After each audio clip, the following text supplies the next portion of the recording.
এই জন্য দাওয়াতের ভিত্তি হতে হবে মূলত জ্ঞান, ওহির জ্ঞান। যার কাছে ওহির জ্ঞান নেই তিনি কিসের দাওয়াতি কাজে চলে যাচ্ছেন?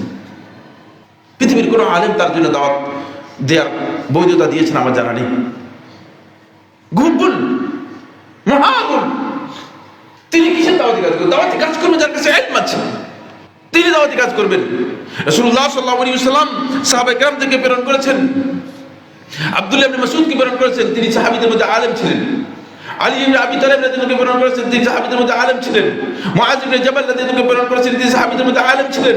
যাদেরকে দাওয়াতের কাজের জন্য পৃথিবীর বিভিন্ন ভূখণ্ডে আল্লাহ রাসূলের জীবদ্দশায় রাসূলুল্লাহ সাল্লাল্লাহু আলাইহি ওয়াসাল্লাম প্রেরণ করেছেন। মুসআব ইবনে উমাইর রাদিয়াল্লাহু আনহু প্রেরণ করেছেন, তিনি সাহাবীদের মধ্যে আলেম ছিলেন। আর রাসূলুল্লাহ সাল্লাল্লাহু আলাইহি ওয়াসাল্লাম ঢালাওভাবে বলেন না যে তোমরা সবাই দাওয়াতের কাজ বেরিয়ে যাও, কারণ জাহিল ব্যক্তি গেলে ভুল কাজ করে ফেলবে, ভুল কাজ করবে। এটা দাওয়াতি পদ্ধতি নয়, এটা আমার মন গড়া তৈরি করা পদ্ধতি। এই তৈরি করা পদ্ধতি দাওয়াত হয় না। প্রত্যেকটা কাজকে আমার বন্ধুগণ আল্লাহ রাসূল সাল্লাল্লাহু আলাইহি ওয়াসাল্লাম সুন্নাহ দিয়ে আপনাকে ওজন করে দেখতে হবে। যদি সুন্নাহ সেই কাজটাকে সাপোর্ট করে, সুন্নাহর ওজনে যদি সেই কাজ টিকে তাহলে সেটা করবেন। আর সুন্নাহর ওজনে যদি সেই কাজ না টিকে তাহলে করার কোনো বিধান ইসলামের মধ্যে নেই। ইসলাম সেটাকে অনুমোদন দেয় না। এটা আমাদেরকে বোঝার জন্য চেষ্টা করতে হবে।